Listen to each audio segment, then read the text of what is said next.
Hey everybody, welcome to another special guest series here on the Authentic Persuasion Show. My name again is Jason Cutter. So glad that you're here on this path, on this focus that I have for season 7 here on the podcast to talk to professional sales educators and really uncover what the future of sales is being taught from a higher education standpoint, which if this is the first episode you're tuning into the show, this is an amazing topic because I didn't even realize this until a few years ago that schools are teaching sales and they've been doing it for a long time. Like, it's crazy to think about it. That's happening. There's this whole ecosystem. There's all this research being done and people are being taught sales, which I didn't think was possible. And so on this season, I'm speaking with as many sales educators and people with experience in this field as I can. It's part of my mission to help fill the world with authentic persuaders and part of the mission of the show here to bring value to you, whether you're in sales leadership and now maybe in education programs and really helping you be more successful, potentially close more deals, make more money, do it in a way, obviously, that's authentic and of value to you and your customers. So this session today, what I've got for this 3-part conversation we're going to have is I've got Mr. Greg Zippi. So he is from the Professional Selling Academy and is at BYU. So he has his program and then he's also teaching at BYU. Now, he came to BYU after 33 years of selling early stage commercial software as an individual contributor, sales manager, sales executive, 9 different companies, including some that people probably are familiar with, like Oracle and Adobe systems. Since retiring in 2019, he's begun consulting and training others in research-based selling best practices through his Professional Selling Academy, which he founded, and then also as an Adjunct Professor of Sales at BYU. Mr. Greg, welcome to the Authentic Persuasion Show. Thank you. I've been looking forward to visiting with you, although when I hear an introduction like that, I'm not sure who we're talking about anymore. It's you, and now you have to live up to it. And there's even more of a description and bio in the show notes if anyone wants to tune in and really put the pressure on you. But of course, you've had a long career, did amazing stuff in sales. And what I love about the very first time that we spoke, you're like, I didn't need to go to work, but you went back in or went to the world of teaching as a way to give back. Talk a little bit as we kick off this episode here on authenticity. What was that journey like where, especially authenticity in sales, what was that like when you started in sales quite some time ago, and then pathway to now where you're teaching it to the future of sales? It's changed a lot. And I think it's one of the things that I actually try to share with people in this generation. If they sell as long as I have, I expect it's going to change as many times again. And there've really been a couple of big shifts over time. When I first started, it was all about the relationship. You had to get the relationship first. And all the research now from maybe 15 years ago says it shifted with the internet, and the relationship comes from bringing value to the people that you're selling to. And I've wondered if I'd see another big shift in my lifetime even. And I'm convinced that AI represents what that next shift is going to be. I have no idea what it's going to be, but I think that's the one we're going to watch, we're going to learn from. And so it's turned on its head. And things that I did 30 years ago would not do very well now, and vice versa. And so we'll save some of that sales process stuff, but let's talk about it from like the relationship standpoint. So to clarify, when you were in sales and maybe from the beginning, what were you taught about the relationship or what you were supposed to do and or approach that potential customer? It all started with the things we still hear that maybe don't work as well as they used to. Get as high as you can, as quickly as you can. If you could get to that corner office, because I was always selling in the enterprise space. And if you could get to that corner office, you were golden. And we sold licenses back then, not software as a service. And I come from a technical background, technical sales. And if you tried to do that today, you could do it today. But what happens is when you get to the corner office, they'll just bounce you. They'll just say, go talk to my people because I'm going to depend on them. And they're looking for much more of a consensus. back then we didn't have to worry about it because the only way anyone got educated was from us. Even marketing, Mm. if you think about it, in those days, this is all pre-internet. The marketing department, it was physical product. You had what we called slicks, or if it was a white paper, it was a physical white paper, those kinds of things. So you didn't have very many. So when people were looking to buy, the way that they learned about the products that were available was from the salespeople. And so that means that the corner office could control all of that interaction in their Mm. organization. Where today, everybody can go on the internet, get their own ideas, and then you've got all of those things that you've got to pull together in order to make a sale when you're selling in the enterprise space. So it's very different now.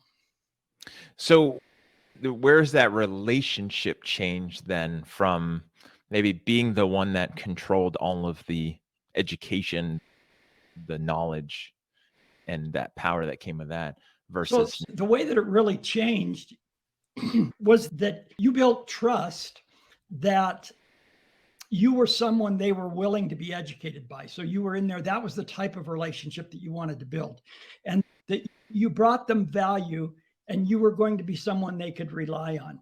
And then you were allowed to teach them. Where now you just start by teaching them. The world is so much noisier.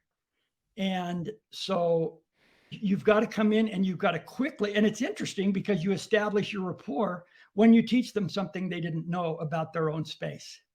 And when you're selling, people wonder how you can do that. But when we do the same thing every day and are representing the same set of products, we know that area better than they do for their company. They know their company better than we do, but we know that specific area. The relationship is you did do things like take them to lunch a lot more, and you did it up front. And now it's almost in the little bit that I still do, and while I was still in it full time, you took them to lunch after you'd gotten to a point where it looked like you were going to do business. And so that relationship building has just completely changed. it's so interesting to think about that and really see that dynamic where it's not as much of the whining and dining and schmoozing first. It's part of the journey, but it's not like the initial part. Like you said, it's sometimes just to either celebrate or cement things, but not the initial part. And so how do you teach that now to the future salespeople, right? What are the students in your classes thinking about sales? What do they think sales is? And then where does that fit in the mode that you're trying to teach them? Yeah, that's a really big question, especially for my university, because a lot of our students, we've got one of the hubs of the country for door-to-door selling. Our students go out across the entire United States every summer, and they do door-to-door sales for things like pest control and solar and things like that. And to them, actually to the whole university, that's what selling is. And that's a very different sale than what we teach in our classes, because it's you knock on the door and you're trying to get a close right there with that individual. And so that's one of the areas that people come in thinking about selling. And the other one is that they come in with some of those negative connotations because of that, because of high pressure closes, all of the closing techniques. And we immediately try to suggest that's not what we're talking about. And it's not, because we're talking about more complex sales. They might only be 2 or 3 calls to get them closed, but some of them might take months or occasionally even years. And so we set that stage and say, this is a profession that you can do for your entire career. And it's dynamic enough that it will keep you interested because it's going to keep moving. So we present that. And that actually, if I can take a little bit of a segue on, that's why I went to the university when I retired. I had no intention when I retired of teaching at the university. But I realized that I live right near 3 universities. You mentioned I'm with BYU, but I live near, there's also Utah Valley University. That's actually just about 8 miles from BYU. And then University of Utah is not very far away either. And so I started thinking, and I thought, I've been hiring students out of these universities for the last, I've been in Utah since 2004. I've been hiring them, and they're not prepared for the type of sales we need them to be able to do. So I thought, I'm just going to reach out. Didn't know who to reach out to, and just started talking to all three universities. And the first one that bit was BYU. And I just said, here's what you need to do to better prepare your students. And it's for these complex sales that they're going to face in the world. The other thing that I find is that a lot of what they were teaching had to do with becoming a sales development rep. That in many students' minds, that's what selling is. And it's because it's the entry level position in tech. And we have a whole lot of tech here in Utah. And all of those things were the obstacles that we needed to overcome to show them that it's more than that. And that because look, let's be honest, if you're in an SDR position, that is a hard role. You can only do that for a while. And we wanted them to see, you got to do it. And you got to do it your whole career. You're not going to give up on it, but it's not going to be the only thing you do over time. And that there's so much more, and there's so much more enjoyment that can come as you work with the people that you're trying to help them solve their business problems and challenges. So how did that go when you got into the school officially and then started shifting the way that it was being taught, or the way the students saw it, more than an SDR role, more than a transactional door-to-door sales?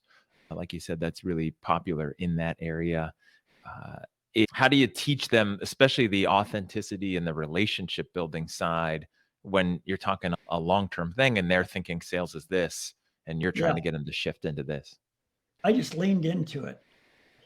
The nice thing is I came in, and mine is a bespoke curriculum. I built my own curriculum.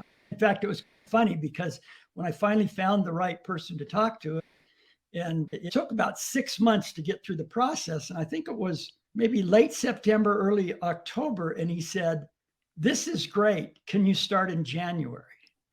And I had an outline that I was pitching, but I didn't have a curriculum. So that first semester I was putting it together. But first thing I do is I just lean in and I pull up some things from some research and just show that this is how people feel about salespeople in general. And you look at the statistics, and of course, most of us have a negative connotation of it. And here's why. And here's some research from George Akerlof that he did that won him a Nobel Prize that looked at salespeople and why we feel about them that way. And said, all right, that's where we're starting from. That's how people think of you. But let's show you how you can then build trust by leaning into that and saying, that's not who I am. But you have to be sensitive to the fact that's what their preconceived notions are. And so it's actually the second lecture that I give every semester, is to say, this is what people are thinking about you. So let's go from there. I love it. And I think that's so important, right? Because it's true. That's what people think of sales. And I commonly say that people view it as a dirty word. Even if we want to look at it specifically, you have sales development rep. Sometimes it's business development rep. That's a salesperson. Account executive. That's a salesperson. They don't like to call it a salesperson. They want to thinly veil over the fact that it is sales, and they want to call it something else. But at its heart, it is. What do you think? Like, from that perspective, there's what we think of salespeople in the negative side, but what do you think buyers are wanting now? So what they want is someone who's willing to look at it from their perspective.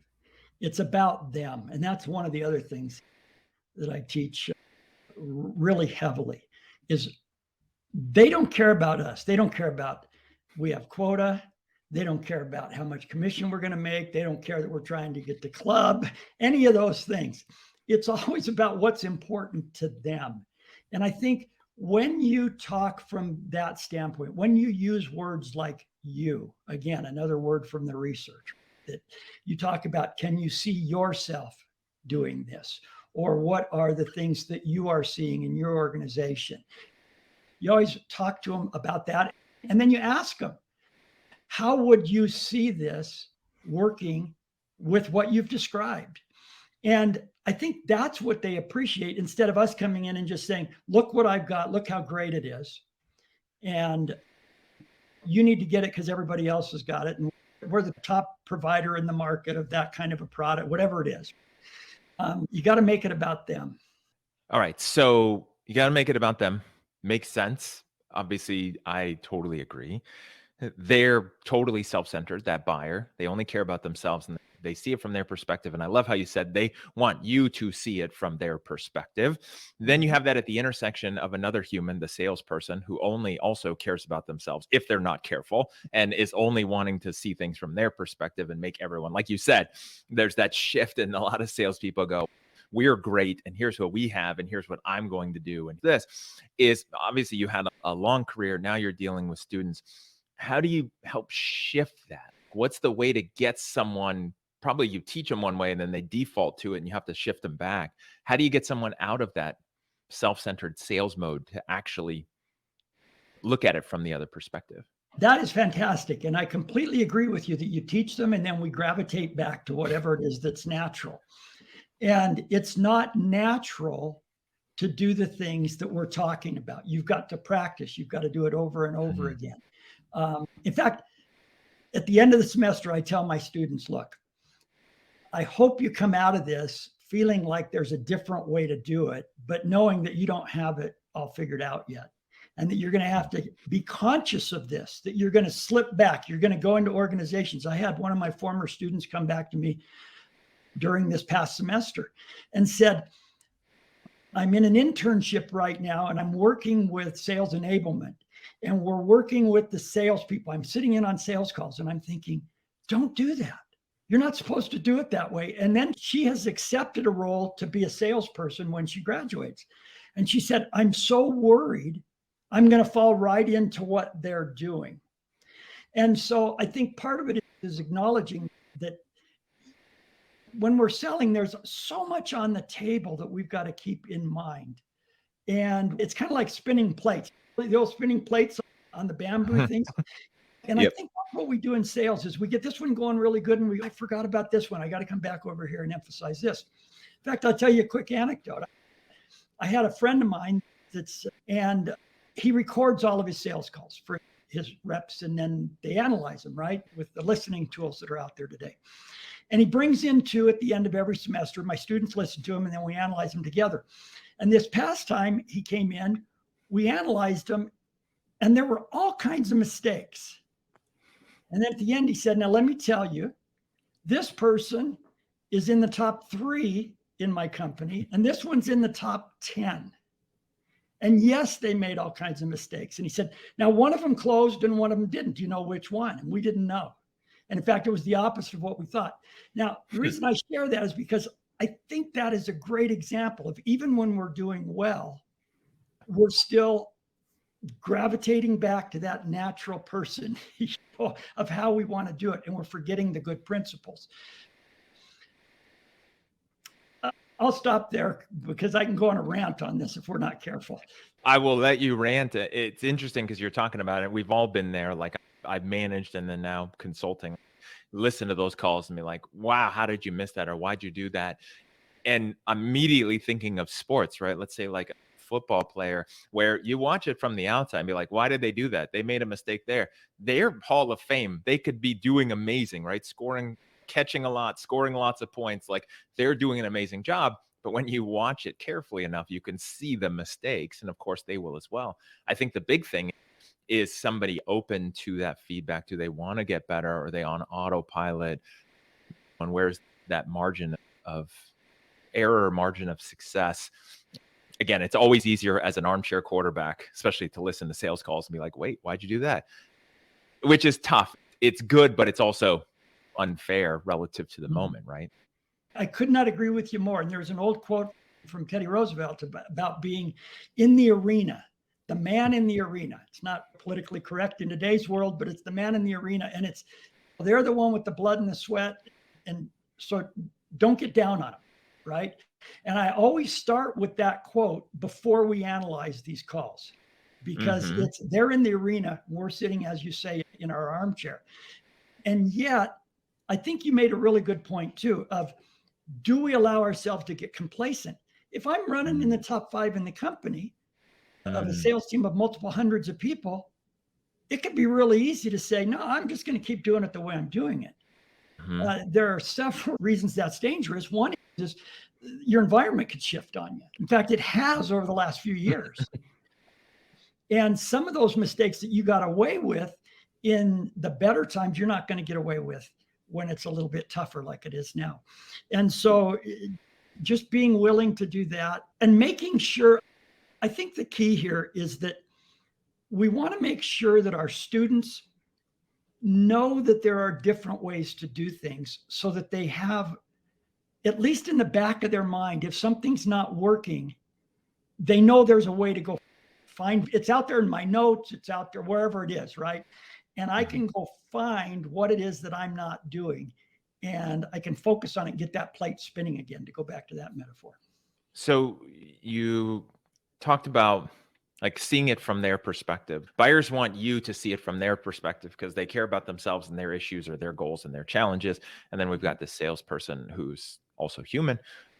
How do you teach that, or what do you do to help people have that balance of being authentic, being who they are, but also being who the prospective customer is looking for them to be? So we go through, or at least in the course that I've built, we go through a certain set of tools that are out there that don't get used often, but that are used quite often by top reps, but that aren't used across the board. For example, early in the semester, we talk about what's the origin story of your product. And usually, if you've got a product that's solving problems, there's something in that story that it got created because those people were experiencing that very problem.